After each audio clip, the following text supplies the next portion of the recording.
Hi, I'm Mars, and you're watching the Permanent Rain Press. Hi everyone, it's Chloe with the Permanent Rain Press. Today I'm happy to be joined by Mars. How are you? Hi, I'm so good. How are you? I'm doing well, thank you. I really appreciate you taking the time to chat because we're going to dive into Descendants, the Rise of Red. But before we get into that exciting new movie, what can you share about your background in the arts and what sparked that passion in you? Oh, that's a good question. Okay, so my background in the arts is kind of crazy. I started dancing when I was 3. And then I trained in like Shiketi ballet up until I was like 10, which like if you don't know, it's like the crazy Russian form of ballet. Like it's crazy. All the ballerinas know. It's hard. It's insane. And then I got into musical theater and everything, but I remember growing up, I'd go watch the Nutcracker with my mom, like every holiday season. And I just remember like seeing all these dancers on stage and like being in awe of them. So I always like knew it was like something I wanted to do with my life. And then I just did theater all throughout middle school and high school and thought I wasn't going to go into acting as a career. But then like after every pivot I took, I was like, no, like this is definitely something I can't live without. And if you can't live without something, why wouldn't I like do it for my life? So I don't know. Arts have always been like a part of me and everything. And yeah, now I'm here doing it, which is crazy. And I'm so thankful. And with dance, I mean, dance is a very kind of like competitive art form, competitive sport. So how was that for you at a young age?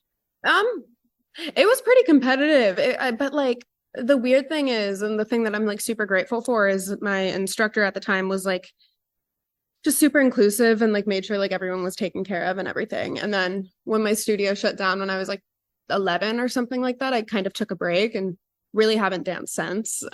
Like I dance in musicals and stuff, but nothing like actually training in it. So when I signed on to this film, I was like, oh, okay, yeah, definitely getting back into dance. And it's so fun. I missed it. Like, yeah. It's almost like a nice reunion of sorts because like this chapter you think, oh, I kind of closed that chapter and then to return to it must be something very cool for you. Oh yeah, definitely returning to childhood wonder. That's for sure. It's really rewarding.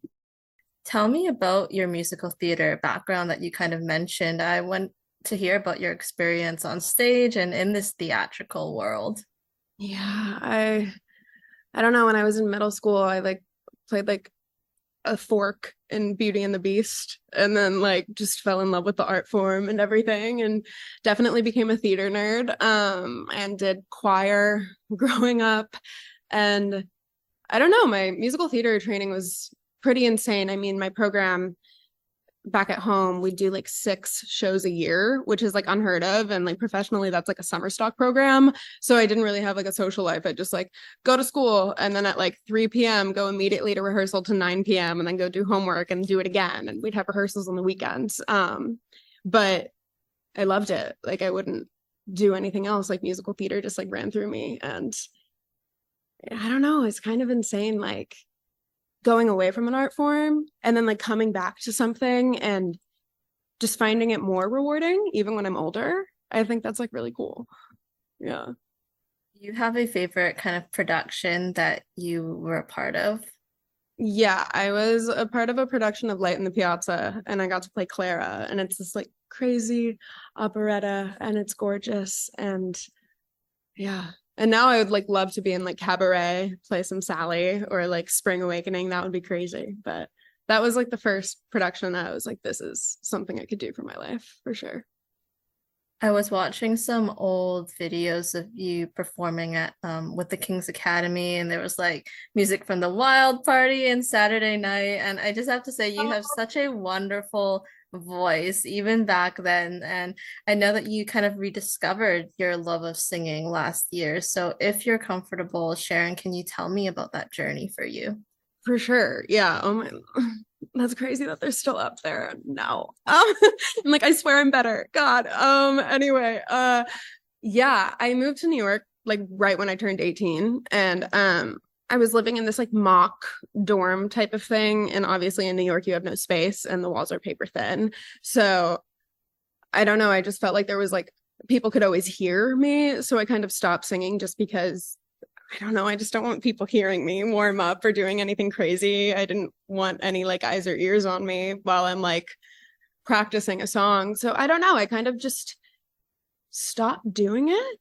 And then recently I moved into an apartment. It was like a year ago. And we had like a lot more space. And when my roommates were out of town or like out at work or something, I'd like start singing. And it just like reignited a whole passion. And I can't believe I took so much time off. Like anxiety will really make you start to hate things that like really bring you joy. And so I'm just like super thankful that I was like having the privilege to have more space in my apartment. And yeah, and also my voice has changed so much. Like it's way more rock and roll than it used to be because like that's all I listen to is like more like Indian rock. And so I think it's really cool just to see how my voice went from like super soprano to now more like scream singing, which is kind of fun. But yeah, I love it. I suggest like everyone to just go back to what brings them joy, even if like you're out of practice or something. Like, yeah. It's almost like going back to the basics kind of thing. And I'm glad you were able to find that love and joy in it again. And it's almost like that maturity too, because you mentioned, you know, your musical influences are different now, the music that you like to listen to.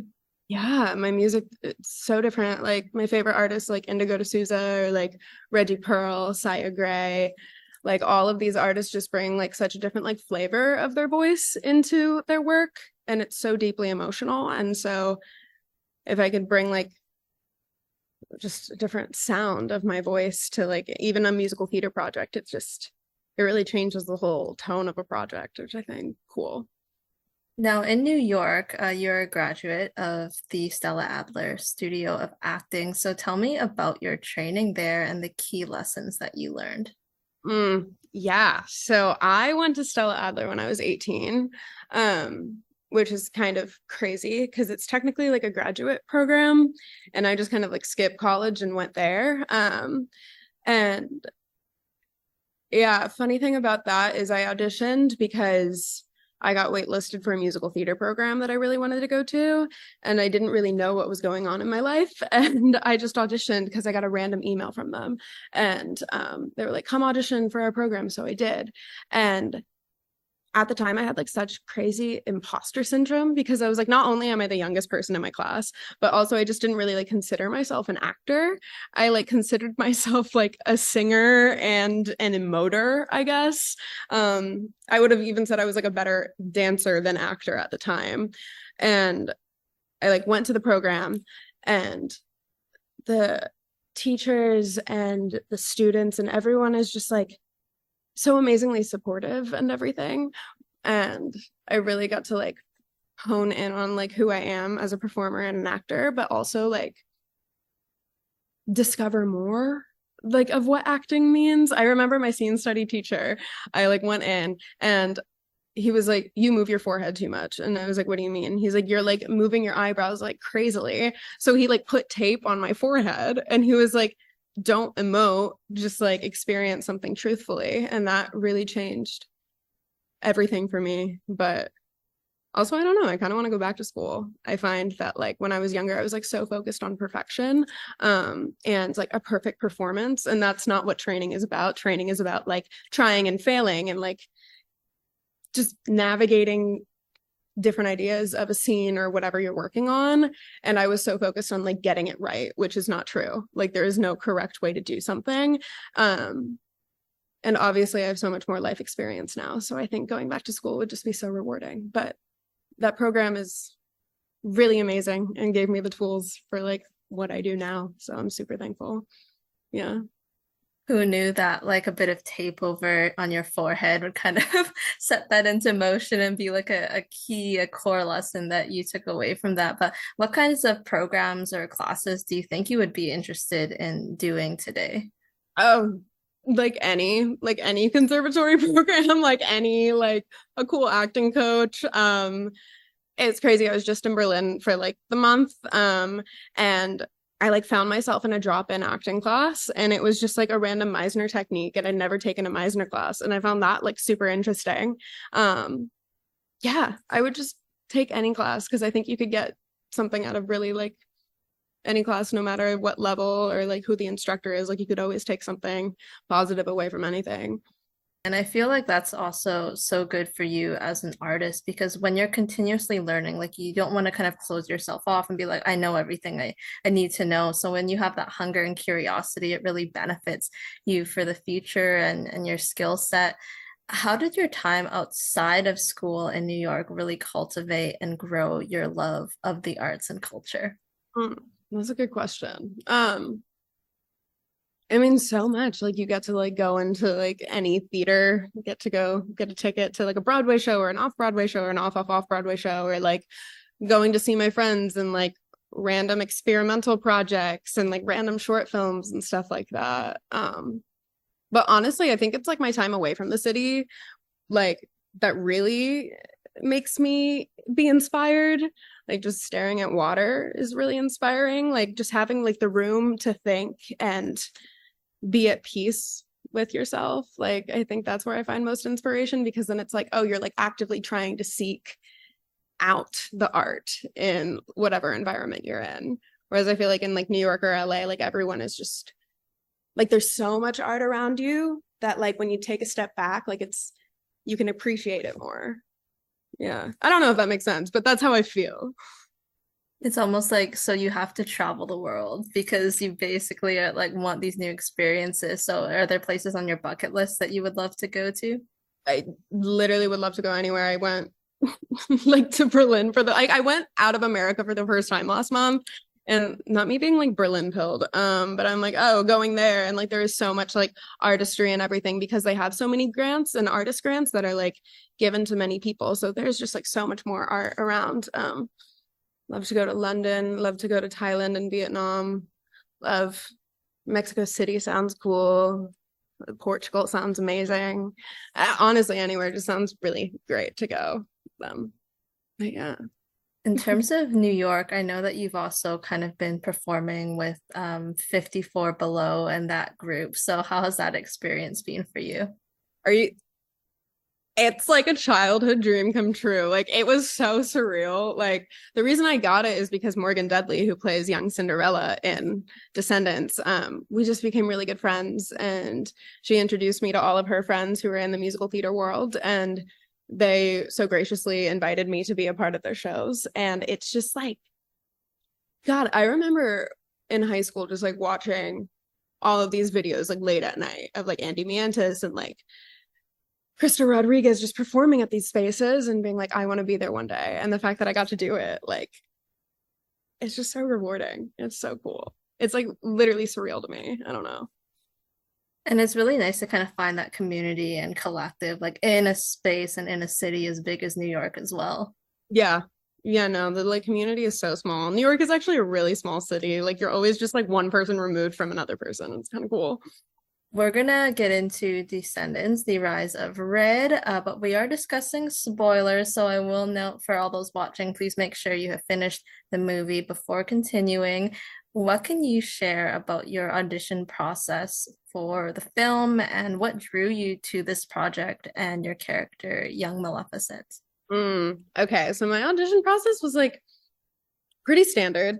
Now it was like I had one self-tape and then I didn't hear anything back for about like 3 weeks to a month. And I was like, cool, that project isn't going forward. And then I randomly got an email being like, you've been invited to a callback. And I did a Zoom callback.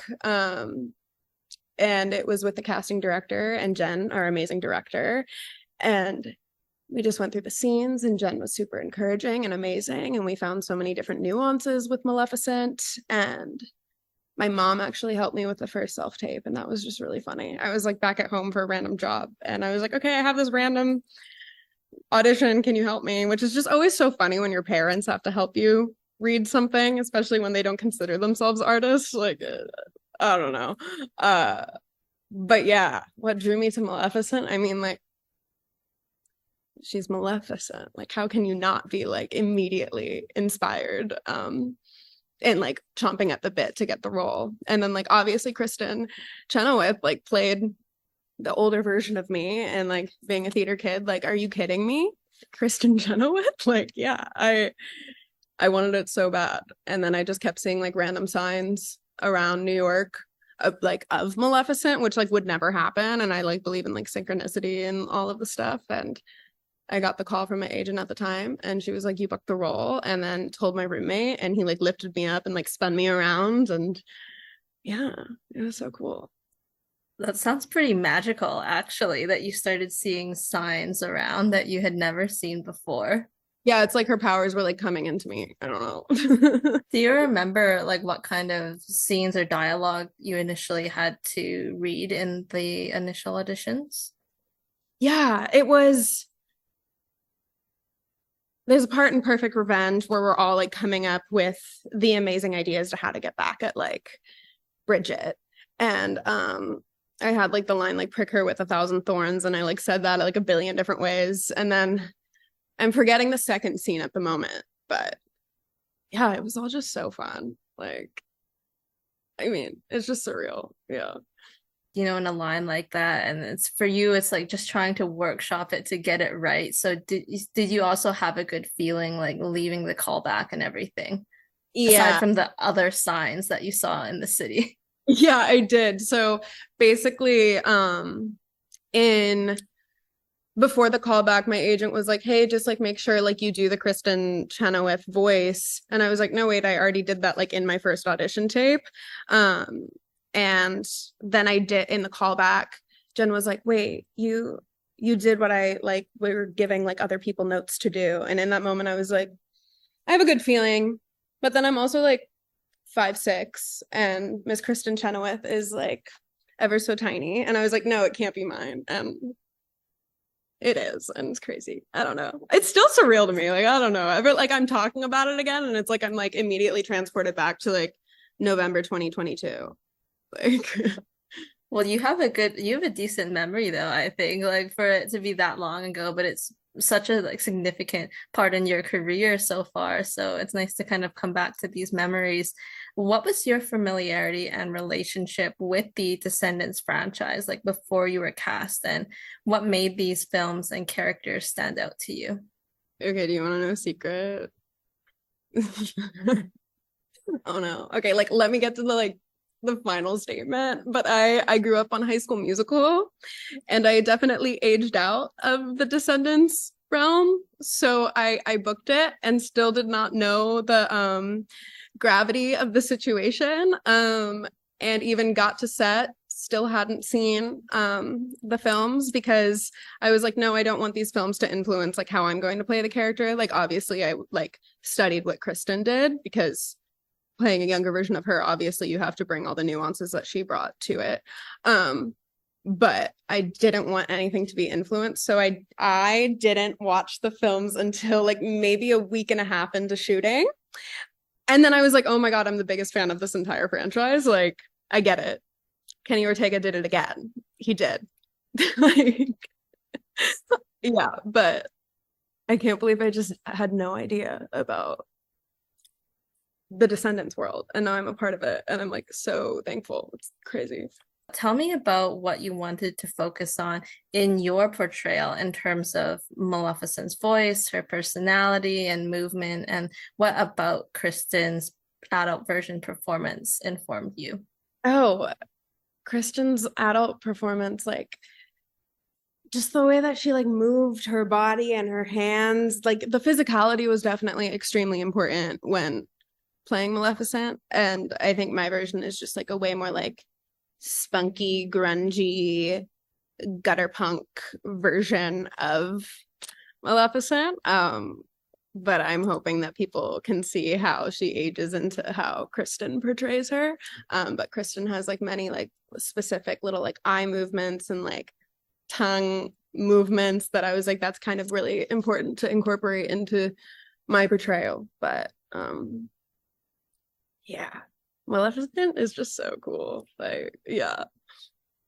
What about your voice did you want to kind of inflict? Like, is it your own voice that you used, or what kind of technique did you use for that? I did my best to be like Kristin because she has such a distinct voice that I was like, I do have to talk in her vocal quality because it'd be kind of crazy to use Maleficent's voice as like my current voice. So that was also extremely important to me to raise my voice in pitch. Did you watch a lot of videos or like just of Kristin talking? Yeah. Yes, I did. Like maybe an insane amount. And maybe hopefully she never knows that I did that because that would be embarrassing. But Hey, yeah, it's all part of your character study. that's okay, true. But yeah. I noticed that your version, as well as probably the adult version, hisses at others. So I thought that that was like an interesting quality to add in there. You know, another one of those things you have to have. Yeah, they were like, what if you hissed? And I was like, what if I hissed? And then I did it. And you know how like the alt girls in school like bark at people sometimes? Like it's the Maleficent equivalent to barking. She hisses. So yeah. Well, with the screen time you were given, I thought you did such a fantastic job. You know, with there's the whole unbothered demeanor as well that we got to see from her. What are her powers at this age when we meet her? Thank you, first of all. And all of them. She has those fierce eyes. You see the like power behind her eyes. I think she has all of her powers. I just don't think she actually knows the gravity of or the extent of how powerful she actually is yet. Because with her and Hades, we do see like their magic come out, like with the blue kind of flame, and then with her, she does shoot kind of some green magic out of her hands. And life is sweeter. Yeah. Yeah, she does. Yeah, she does. She's intimidating people. She just has it and it's coming out of her. Maybe she can't control it yet. Who knows? Who Yeah, knows? that is something to think about. Of course, we didn't get to see the extent of it, but they're still young at this age, so it makes perfect sense that they would kind of be growing into those powers. What can you share about Maleficent's alliance and friendship with the VKs? How would you describe their dynamics, and in particular, Maleficent's loyalty to Uliana as her leader? This is a really good question. Well, I think Maleficent came into the friend group because she started dating Hades. And obviously she's super evil. So she's like, oh, who are all the other evil people in the school? Let me become friends with you. I think Maleficent and Hades are obviously super close, super lovey-dovey in their own portrayal in distinct way. And I think Maleficent is really good friends with Hook. Morgie, we're not too sure. We're not too sure. I think she thinks she's cooler than him. And she thinks she's cooler than everyone for sure. And then Uliana, they're definitely friends, I would say. But I think it's actually interesting. When I was in the callback, I asked Jen about this because I was like, Maleficent is the most well-known villain. How does she come into this whole friend group and everything? And Jen was like, think of it as like Maleficent is like maybe like a sophomore junior and like Uliana is the senior and she like already proved herself. So I think that definitely has a extreme dynamic where Maleficent is just like sitting back and being like, no, my time's gonna come. I'm just gonna wait. Obviously, she thinks she's better than everyone, but she doesn't have to like play all of her cards right away. And obviously she's friends with Uliana, but I think there's a little bit of jealousy for sure. I'm glad that you spoke with your director, with Jen, about it, because we obviously know her from the original, like those three films, as someone who is super powerful in her own right. So having her kind of be not like, well, kind of like a follower in this movie, you kind of want to make a bit of those creative decisions and think about that. So tell me about that relationship with Hades. Like, did you consider the beginnings of their romance as teenagers, and what attracted her to him? I mean, he has blue hair and is super punky. What is not to love? Um, any alt girly's dream for sure. But yeah, Anthony and I like talked a lot about it. We had like a lot of rehearsal periods before shooting, and we did like many improv games. And so kind of what we like came up with is like Maleficent and Hades like love to play games with one another and toy with their connection to keep their spark alive, like just like little evil sinister things. So like Maleficent's definitely very flirty, very spunky and spicy, and I think that keeps their relationship fun. And then Hades is just obviously super obsessed with her, because how can he not be? Yeah. I love that. I could do with a spin-off of the two of them just like going off on their own kind of like little adventures, what they get up to at school, because I can't imagine. Well, it's interesting when you think about it because they're evil, but they're also kind of like cunning and smart. So you wonder what kind of students they are at Merlin Academy. Maybe Maleficent is secretly the valedictorian, like you don't know. Like, yeah, I think you should pitch that. I think you should pitch a spinoff. That'd be an amazing idea for sure. Yeah. I know. Like, where are these Disney execs? Give me their numbers and I'll pitch a spin-off because I'm sure that that's something you would also like to explore. But I'm curious about your first scene in the movie. We'll talk about some of these big numbers. That was the VK's entrance during Life is Sweeter. So what do you remember from that big group number and how you wanted to make your introduction memorable? That group number and that entrance, I think, was the scariest thing I'd ever been a part of. I was rushed from the hair trailer immediately to set, and just like had to start shooting like right away. So I was scared. I just remember like shaking in my boots, like literally, and then just like having to turn it on and do it. But like it was so cool. Like me and like Ashley, the choreographer, like talked about the snake eyes. We talked about like just like walking with power. Obviously, that's what I wanted. Like she had to be a little intimidating and like, but like still cool. Intimidating but cool, you know? Yeah. And then you obviously come from like a bit of a little dance background, but like you mentioned, not recently. So how was it getting back into the movement part of it and these big choreographed dance with ensemble? This is a good question because I took it upon myself when I signed on to do a movie musical to go back to dance class. So I like went to Broadway Dance Center. I was like, I'm doing so good. I'm gonna go to Broadway Dance Center. I'm gonna like get into like ballet and jazz. And then I didn't consider the fact that I was playing a villain, so I would probably be doing hip hop. So I say hip hop. Yeah. I trained in the exact opposite art form that I should have been doing. So maybe I shouldn't have done that. Because I trained like I was gonna like play Cinderella or something. I don't know.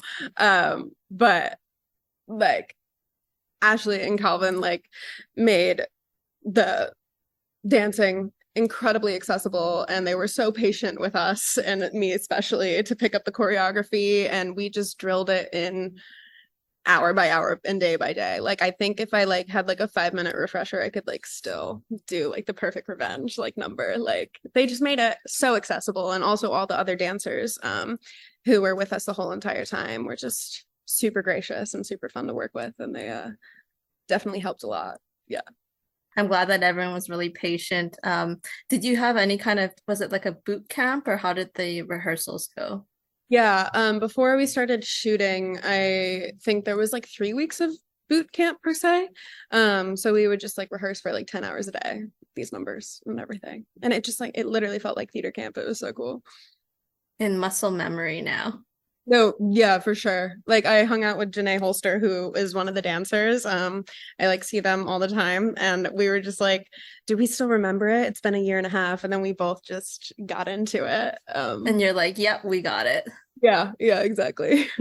How about the perfect revenge number? Like, how was that choreography to learn and perform? Because it was very different from Life is Sweeter, more darker in tone, in style, and sound, and the set as well. Oh, the set was amazing. All the sets were amazing. Yeah, it was amazing. And just like also getting to work with like Ashley, who like choreographed for Greatest Showman and everything, like that was just super surreal. But learning that number was a beast, but we did it, and it's so fun, and now like it'll just like be with me forever. And then like also getting to dance on that set was like super cool. So from my perspective, I didn't think that Maleficent looked too concerned about Uliana when she was transforming into the flamingo. However, she does return to back her and intimidate Ella and Bridget at the fountain. So in your eyes, what did Maleficent think watching this interaction unfold? Yeah, she's like, that would never have happened to me. Like, she's like, of course it happened to you. Got it, got it. But obviously, you have to still back your friends, even though like you think you're better than them in a moment, like Maleficent did. But she was like, okay, got it. Just like a little put a pin in it type thing. But I feel like she wanted to like eye roll or something, maybe uh, just a little. maybe a little giggle, like yeah. I know that she was hexed in Merlin's office, but how do you think she felt watching their plans be foiled to take the Sorcerer's Cookbook and being unable to do anything about it, especially since the two people stopping them were these new kids in town? Mhm. Once again, she was like, if you would have listened to me, this wouldn't have happened. Because I guarantee they probably had like conversations, and she's like, well, what if this happens, this happens, this happens? And then everyone probably pushed that to the side.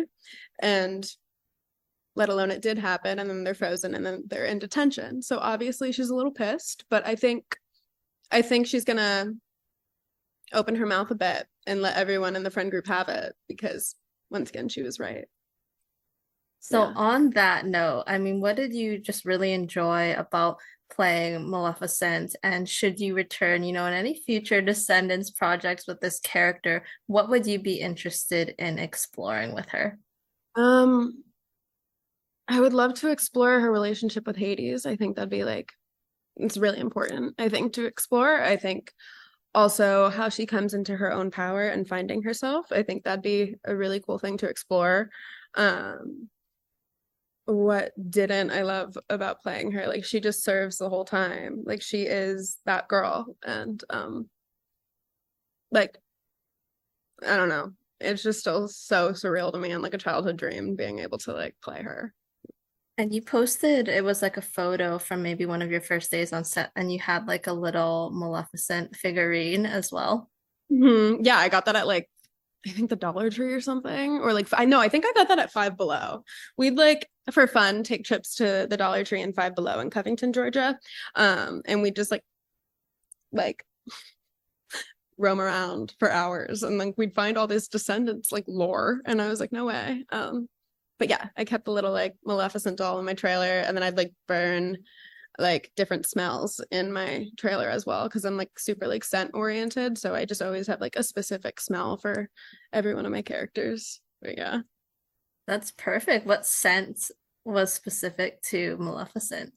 I had like dragon's blood incense that someone gifted to me, and that felt appropriate. So that was Very witchy. yeah. All my friends like gifted me like so many crystals and like incense and stuff like that. And they're like, go have a good time.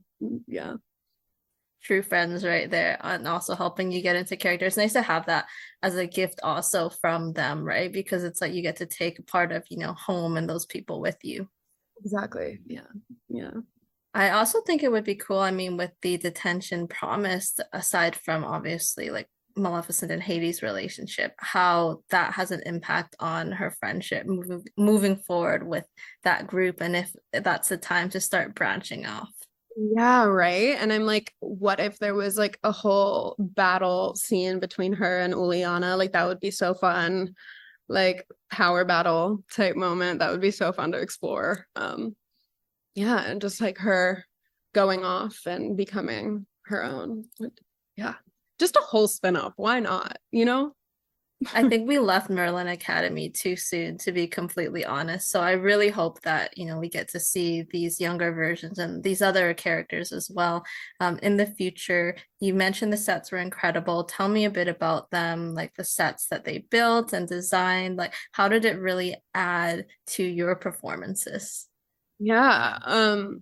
Oftentimes as an actor, you get to a set and you just have to imagine like there's a coffee cup over here, and over here is this whole world that we've created. And it's just like a green screen or like a blank wall, or you can't see anything. But Disney Disney did that and created a whole entire world, and we didn't have to imagine anything. So you would just get to set and immediately like fall into like the given circumstance. And I don't even know if I'm ever going to experience something like that again. Like it was so insane and everything was so grandiose, and seeing everyone in costume in this like castle or in this like fish carcass, like that doesn't happen. Like that, it's just so cool. Yeah.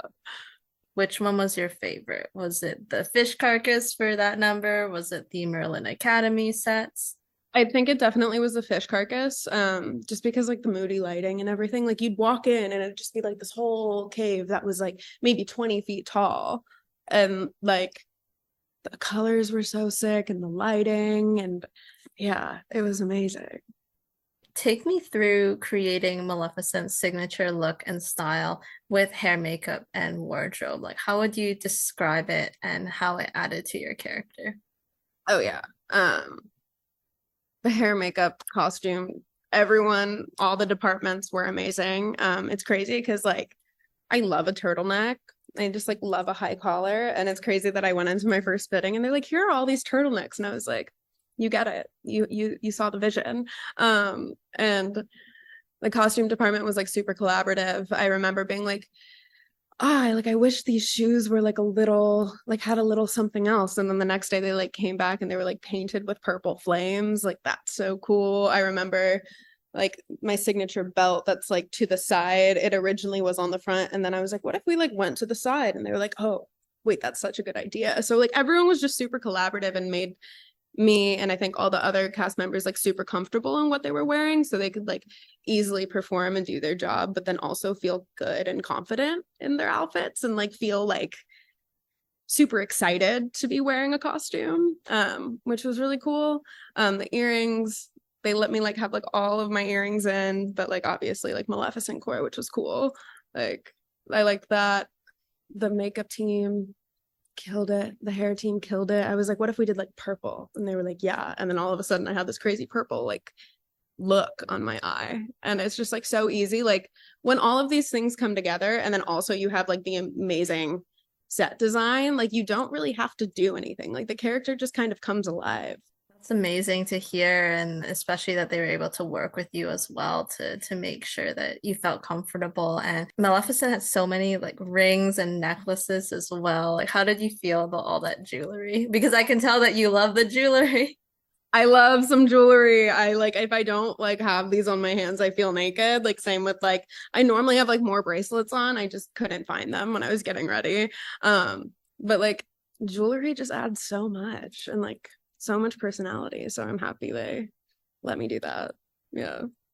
And her and Hades both had a lot of bling. Like, so for you and Anthony, it was kind of like these bling twins. Oh yeah.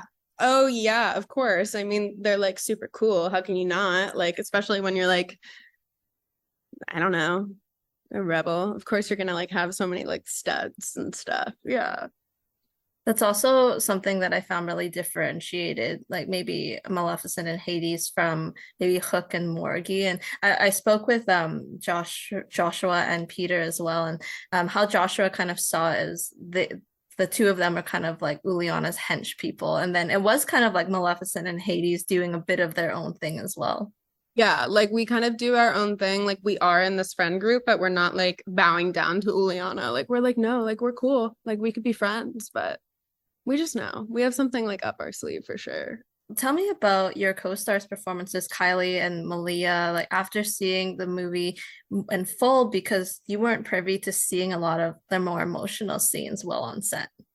It's just like I'm so happy for them. Like I don't ew, why am I tearing up? Sorry, I'm a Cancer. I'm just so happy for them. Like they're just like so amazing and so talented. And I just like they were the two, like number one and number two on the call sheet. And the fact that they were so young, I think like 16 and 17 at the time of shooting, and they were able to like lead a casting crew is just such an amazing accomplishment. And to just like see them like get all their flowers and everything, and then also just be like incredible actors and people like that, just like I'm just so happy for them. They're so talented. Yeah. It says a lot about, being like one and two on the call sheet and having that kind of filter down to the rest of the cast and how you treat people on set as well. It's true. It's true. Like, It could have been so bad, but everyone in the cast was so amazing. Like, I think we got so lucky, like, especially being in the middle of like nowhere per se. Like, Where that did you film again? Was it? Covington, it's like an hour outside of Atlanta. They like shot Vampire Diaries there and like a lot of other things, which is cool. We got to like go to like Covington Square and like have a little Vampire Diaries tour. That was sick. Yeah. So on that topic of, the cast, what can you say about the ensemble that you worked with? How did you bond on and off set? Like, who did you really kind of connect with? What are some of your favorite memories? Yeah. So we all lived in like a hotel together, right off like 5 minutes away from the sound stages and everything. So we'd like wrap from like rehearsal or shooting in the day and then like go back to like our respective rooms and then like all get together for dinner, like a game night. Like I brought We're Not Really Strangers. We'd all like sit around in a circle and like get to know one another and like cry and compliment one another as like actors do. And then like we'd play like a lot of Uno, have just like cute little nights. Yeah, I think it really did feel like a theater camp, and like also that we were like living in a dorm because we all lived in the same building. So it never really felt like you were alone. Like oftentimes when you're on set in like a place that you don't live in, like it can feel a little isolating, but that like never felt like that at all. It was really amazing. Yeah. And then I still see them all the time. Like I see Morgan all the time in New York because we live in New York together. And then like when a cast member is like visiting like another person's city, like we'll all like make an effort to hang out. And yeah, it's great. Yeah. Tell me about joining the Disney family and the support that you've received so far from the Descendants fandom. What has that meant to you? Like everything. Like I grew up being a Disney kid. What's crazy is I actually like growing up in my room, like I had like a little like TV and it was like the Sleeping Beauty TV. And so it's like kind of surreal, like getting to play like the villain in that. Like it's all like a full circle moment to me. But yeah, I was definitely a Disney kid growing up, and joining this incredible franchise and like this incredible like Disney family is just like, I don't know, most like I just feel like no one gets to experience this, and I'm so lucky that this is happening and I can't believe it. And like also just like the cast and crew, like especially while I was on set, I was like still coming into like who I am, and everyone was just like the most understanding and encouraging. And yeah, everyone is just so open and amazing. Correct me if I'm wrong, but you are the first kind of non-binary actor to have like a character role in the Descendants franchise. So on top of that, like what has that really meant to you? It's crazy. Like I didn't really even think about that until my manager let me know. And I said, "Oh wow, that's crazy. That's a huge thing." Um just being able to have like queer representation and non-binary representation out for everyone to see, especially in like such a huge franchise, like given that platform is incredible and like such a privilege. And I'm just super thankful to like be able to, I don't know, hopefully like be an inspiration to other children to like, it's amazing to be who you are and to find comfort in that. And yeah, if I could like change a kid's life to be comfortable in their queerness, like that literally means the world to me. I think for young people, it's so important to have this representation. So yeah, I couldn't be happier for you and to have it in this franchise. And on the note of Disney, you mentioned, growing up on High School Musical. Which was your favorite movie? Which is your favorite character? Sharpay, of course. Like, are you kidding me? Like, fabulous. And the fact that Dara got to be Sharpay in like High School Musical, the musical series. Yeah. Yeah. Sharpay is that character. Kind of the villain of that franchise. Maybe I just like villains. They're fun.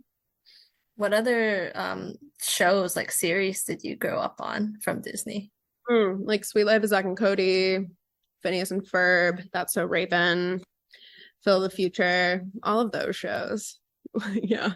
It's so nice to have those callbacks. I mean, I hope that you get to meet some of these like actors in the future. I don't know if they have any plans for you all at the premiere coming up. That would be crazy. Like I literally was such a Disney kid that like my first concert that my mom took me to, Corbin Blue, Drake Bell, obviously Nickelodeon, and then like Ali and AJ, but like I got a Corbin Blue t-shirt. I think I still have it. Like I love Disney. He was in he had his own movie. It was Jump In, right? The So good. So good. And I mean the basketball team in High School Musical had some really good numbers as well. You did Get Your Head in the Game is an iconic piece. Could you perform the that one? I don't want to know if I can. I really don't. Outside of film, you work as a fashion stylist assistant. You also have a love of photography. So tell me about these other art forms and how they bring fulfillment to your life. I mean, I think at the crux of it, I really just like making other people feel good in their skin and feel beautiful. And whether that translates from like taking a portrait of them or like finding a really cool outfit to like be able to express themselves, like whatever art form it is, like I literally just want to make people feel good and happy in their skin. But I love styling. Basically I got my assistant styling job from this amazing stylist, Chanel Brown. We met at like a party in New York, and she like took me under her wing and like gives me all these amazing opportunities, and she's incredible. And the fact that I got to like style like Jeremy Allen White and Alex Wolff, like that's just crazy. Like that doesn't happen. And then like photography, I like remember I have like a camera like every 6 months, and then I'll like take it out and like take a photo of my friend and then like submit it to places and then like forget about it for another 6 months. Like it's just crazy. Yeah. On the photography front, I mean, you've been kind of published in different places as well. So that must be cool. You remember that you took the photo when they reach out and say that we're printing it. Yeah, no, all my stuff. I think it's been Vogue Italia I don't know what it is, but I just know I've been published, and it's like photos of my friends. So I think that's so sick. Tell me about the styling. Like, how would you describe your personal style, and how do you bring that onto the sets that you work in? I don't even know how to like describe my personal style. Like I just kind of thrift everything I own. A little cool, a little quirky, a little like I like a lot of silver in my personal style. I wear a lot of black, really blue or gray, stuff like that. Neutrals, and then like a bright blue is what I wear, or red. But yeah, on sets, I mean, basically like as a stylist, like or a stylist assistant, you'll go to these like fashion houses and like ask for pulls and stuff. So I get to like look at all these like amazing garments and like pieces of artwork, and then I just kind of think about the client that we're working with, and I'm like, oh, this would look good on them. Maybe they would like that. And then it's super collaborative. Like there's also like 5 other stylists on set, and we all just kind of put our brains together, and it's just works out well. It's nice to work with a team, and like you mentioned, was it Chanel or someone took you under your wing? So having like a mentor in this industry too. No, I love styling. I would do it all the time. I would like it just brings me so much joy. And then like also just like I love shopping, so it's an excuse to shop. Like what? Jeremy Allen White, Alex Wolff, and they're just killing it right now with their careers. So I mean, what's it like being on set with some of these actors? Insane. And it's like kind of sick to like watch them, like how they navigate the room and like command space, like even if it's just like super subtle. Like I remember with like Jeremy Allen White, I was like so starstruck, and I didn't want like anyone to know that, but I was, because I grew up like watching Shameless. And like when we styled him, it was right before The Bear came out, like I think the day before like season 1.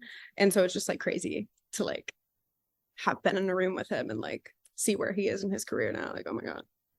Yeah. Hopefully they're all very gracious. You also got to work with Grace Vanderwall as well on a shoot. That's so cool. Like she's so cool. Yeah. And like yeah, so I remember her watching her on I think it was America's Got Talent was her big break initially, and now she's kind of is segueing into acting as well. No, like it's so cool to like be able to like be in a space with like all of these people, and then like be like, hey, do you want to wear this? Do you think you'd look good in this? How does this feel on your body? Like type of thing. Like it's really cool. Yeah. And then, having some of their talent rub off on you. But of course, you are also very cool. Thank you.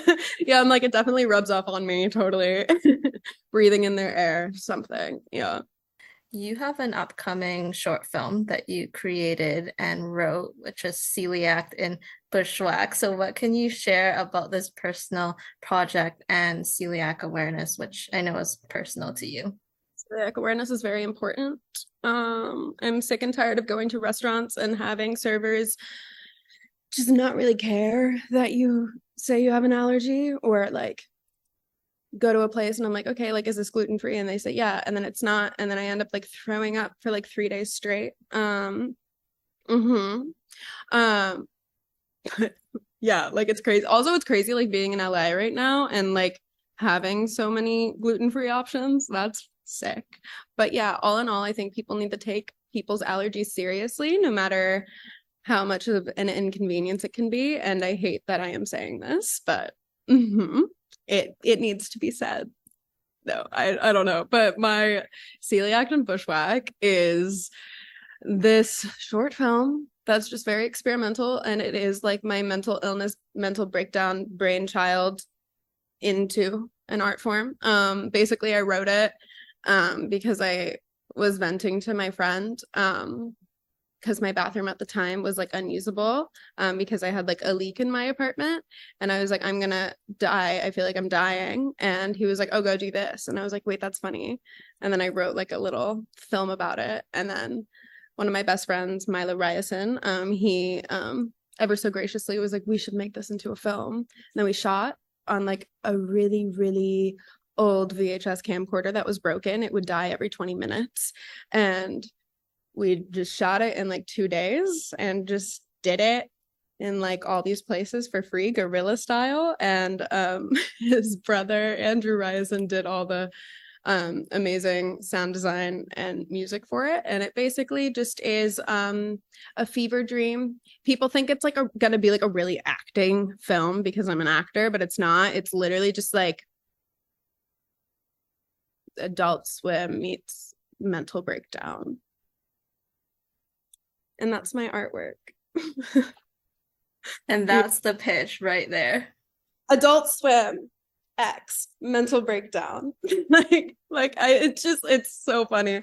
And like basically the whole goal of the film is just to like make people go, what did I just watch? And also watch it and be like, oh my God, having celiac must suck. And it does. I hate that I'm being like so dramatic about it. It's really fine. I've like dealt with it my whole life. It's fine. I just have to get it out somewhere. And sometimes you just need an avenue to vent. And if that's like an experimental short film, then so be it.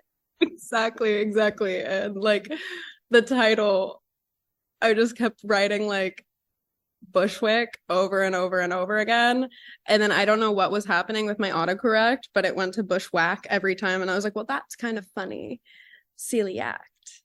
And then like, yeah, that's how the title came to be. So it was just like something random from autocorrect, but it works, it rhymes, it was a sign. And it's always must be so fun to work with your friends, because I know that like you said, Milo's your best friend. So how great is it to have these projects where you can collaborate on it together? Exactly. And I just like, I think we made it for like $100, and like I'm really proud of it. It's crazy. And like it's always so inspiring to be able to like work with like my friends who are also like amazing creative talents, and just like getting to put our creative energy into something when we're like all not working. Like it's so cool. Yeah. Do you know when you'll kind of be releasing it? No, it'll come out one day. One day it's gonna randomly drop, and then everyone will then understand what I mean by like it is like my like mental illness brainchild like spewed at other people. That would be very on brand to just randomly drop it, no announcement one day. Yeah, I live to just be like super vague and just let the art speak for itself. No. Oh my God, imagine. No. Okay. I have one more question for you, our signature question. If you could be any ice cream flavor, which would you be and why? Mm. You know, this is a really, really important question. Oh, there's so many options. Oh God. I will think on this for like 3 hours. Like I'm literally gonna come back to you and be like, I changed my answer. I changed my answer. Right now I'm thinking like a cute hmm, like a sea salt Earl Grey ice cream, maybe from like Van Leeuwen or something. Or does not exist yet. Gluten-free almond croissant with sea salt flakes. Just because almond croissants were my favorite food and now I can't eat them. But I did have many gluten-free croissants while in Berlin and I was very, very content. And yeah. Mm-hmm. You'll just have to create that flavor out I in will. LA or out in New York by yourself, flying in croissants from Berlin that you can Yeah. eat. Oh my God, yeah. Flying in like I'm like, who can make a cool almond croissant that's gluten-free? And then we could make it into an ice cream flavor and then like also sell it in a gluten-free croissant. Like that's the cone. Oh, that's a good idea. That's the dream. In Mhm. your next creative passion, maybe you'll be a baker and a food entrepreneur. I would love that. You know what I would actually love to do? I would love to like be a judge on like a gluten-free baking show. Like that is the dream. That really is the dream. Saying it into existence. Thank you so much, Mars, for taking the time to chat. I really appreciate it. Thank you for having me. This was so fun. I hope we get to catch up again in the future. But until then, for all those watching, make sure to catch Mars and their work in Descendants, The Rise of Red, streaming on Disney Plus July 12th and premiering on Disney Channel August 9th. And we will see you next time.